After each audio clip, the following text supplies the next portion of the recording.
करा की चेष्टा अजून कर की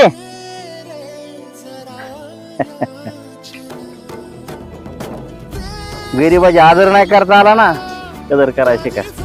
काय आणि कुणी कुणाला कमी समजायचं नाही हे कर्म आहे या जन्मात मिळायचंय जैसे जाचे कर्म तैसे फळ देतो रे ईश्वर जैसे जाचे कर्म तैसे फळ देतो रे